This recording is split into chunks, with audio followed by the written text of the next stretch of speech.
Halo semuanya, Assalamualaikum. Pada kesempatan kali ini, aku ingin menjelaskan tentang hasil analisis mengenai program makan siang gratis yang dicetuskan oleh Bapak Presiden kita, yaitu Pak Presiden Prabowo Subianto dan wakilnya Mas Gibran Rakabuming.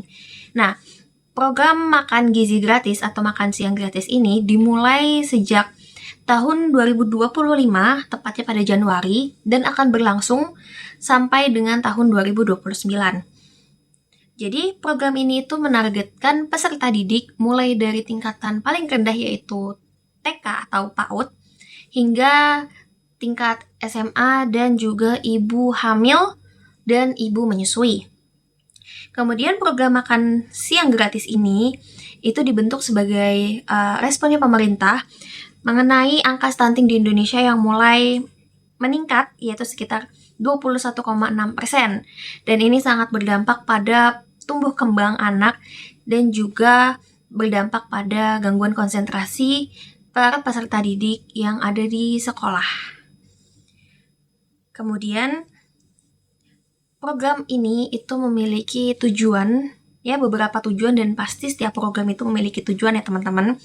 Dan salah satunya ini untuk mengatasi masalah gizi buruk dan juga meningkatkan prestasi belajar dan mendukung tumbuh kembang anak dengan memastikan pemenuhan gizi mereka itu cukup dan seimbang.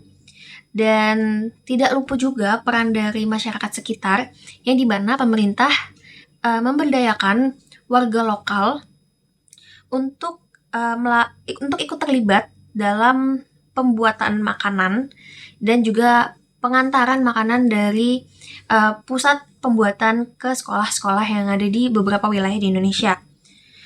Lalu, untuk pelaksanaan program ini sendiri, itu sudah dilaksanakan secara bertahap dengan target mencapai 82,9 juta penerima manfaat pada tahun 2029 mendatang. Nah, pada tahap awal, program ini menyasarkan 190 titik dapur MBG atau makan bergizi gratis di 26 provinsi, meliputi Aceh, Bali, Sumatera, Jawa, kemudian Nusa Tenggara, dan Papua, serta bagian wilayah di Indonesia lainnya.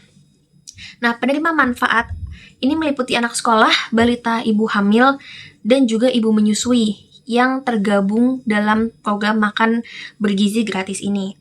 Nah, makanan yang akan dibagikan kepada anak-anak maupun ibu hamil dan ibu menyusui ini disesuaikan sehingga istilah makan siang itu berubah menjadi makan bergizi gratis. Sebelumnya dalam wawancara khusus di salah satu TV nasional, Prabowo mengatakan perubahan nama itu karena banyak anak sekolah di Indonesia yang sudah pulang ketika siang.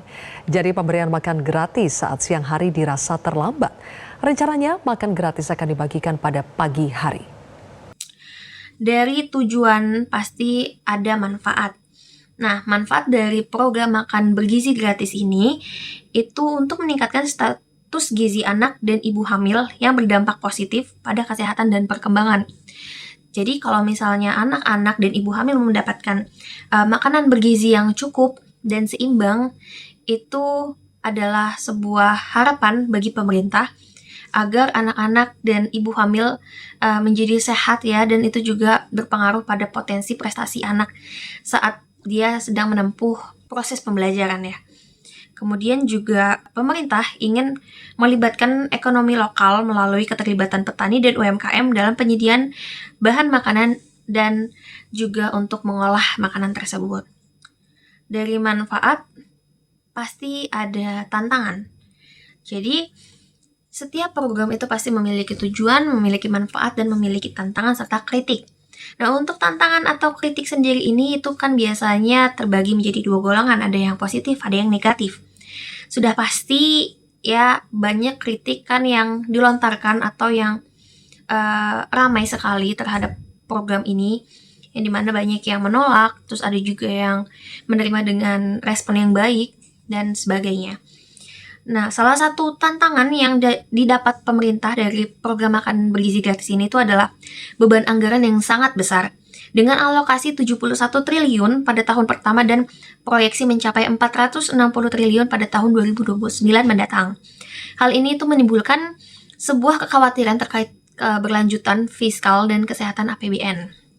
Tantangan yang selanjutnya yaitu ada dari kualitas makanan yang harus dipenuhi agar gizi yang diberikan itu seimbang. Dan juga ini menimbulkan kekhawatiran bahwa pemberian gizi masih bersifat umum tanpa adanya penyesuaian pada anak-anak atau ibu hamil dan ibu menyusui secara per individunya. Jadi menurutku ini adalah sebuah kekurangan ya, dimana biasanya seseorang kalau ingin mendapatkan gizi yang seimbang atau cukup untuk diri dia sendiri ataupun untuk anaknya, mereka akan melakukan pengecekan terlebih dulu, mungkin untuk mendapatkan hasil yang lebih memungkinkan atau lebih pasti. Mereka akan mengunjungi dokter gizi atau ahli gizi dan sebagainya, agar mereka tahu mereka ini butuhnya apa, kurangnya apa, dan baiknya itu bagaimana. Tapi program di sini itu ditargetkan untuk lebih dari 100 orang, yang pasti itu banyak banget. Jadi pemerintah membuat makanan-makanan yang akan dibagikan ke sekolah-sekolah itu dengan menu yang sangat umum, dan juga diatur atau diukur gizinya sesuai dengan perkiraan mereka atau selayaknya anak-anak membutuhkannya itu apa. Jadi mungkin lauknya itu hanya sayur, hanya tempe, atau hanya ayam saja yang terdiri dari karbohidrat, protein, dan lain sebagainya. Dan itu juga sangat nggak pasti lah, itu cukup nggak untuk anak itu, atau itu lebih dari cukup atau kurang, dan sebagainya. Kemudian juga logistik dan distribusi makanan daerah terpencil yang menjadi tantangan besar, termasuk pengelolaan dapur MBG yang tersebar di banyak provinsi.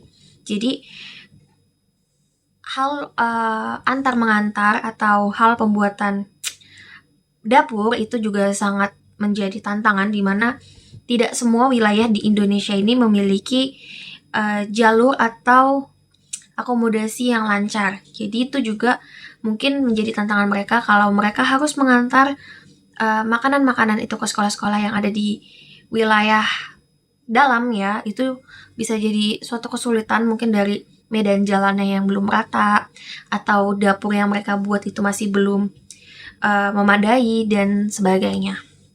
Dan juga program makan gratis ini mendapatkan kritik dari beberapa pihak yang menganggap program ini tuh konsumtif dan perlu evaluasi lebih lanjut agar tepat sasaran dan efisien.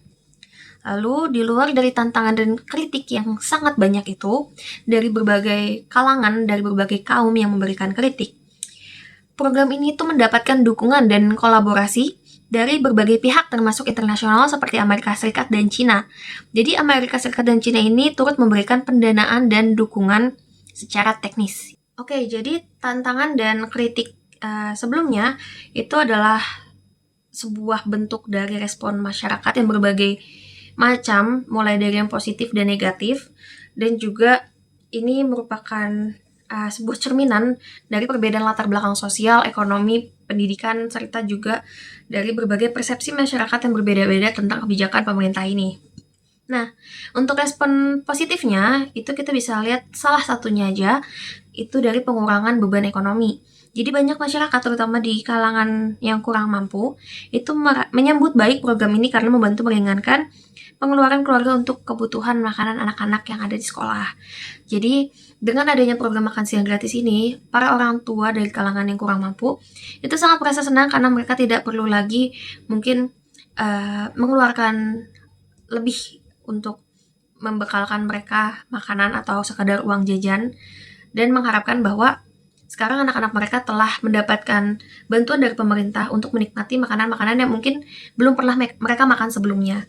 Jadi ini juga sangat membantu para orang tua di luar sana yang kurang beruntung dalam kondisi perekonomian. Kemudian untuk respon negatifnya, ini bisa dilihat dari mungkin resiko ketergantungan ya.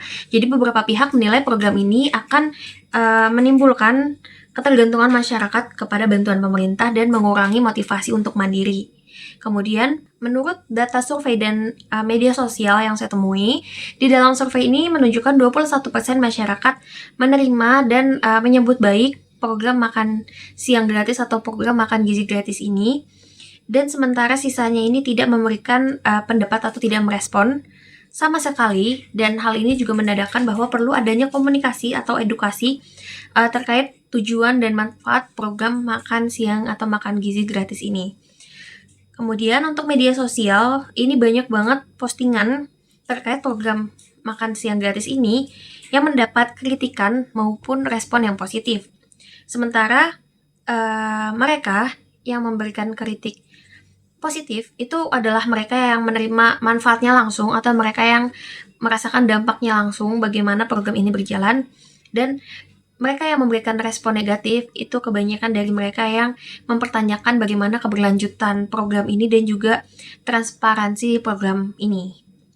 Oke, jadi program makan siang gratis atau makan bergizi gratis ini merupakan sebuah kebijakan yang cukup tepat yang dilakukan oleh pemerintah untuk menangani masalah gizi buruk dan juga stunting yang ada di Indonesia. Nah, program ini tuh juga ya ditujukan untuk meningkatkan kualitas pendidikan melalui peningkatan gizi kepada anak-anak maupun ibu hamil. Nah, program ini juga memiliki potensi yang besar bagi kesehatan dan prestasi belajar anak-anak peserta didik mulai dari tingkatan pendidikan PAUD hingga SMA, ibu hamil, dan juga ibu menyusui yang ikut tergabung dalam program ini. Namun, program ini tuh juga mendapatkan tantangan yang besar terkait anggaran, logistik, kualitas makanan, dan keberlanjutan fiskal yang harus dikelola dengan baik agar tidak menjadi beban negara.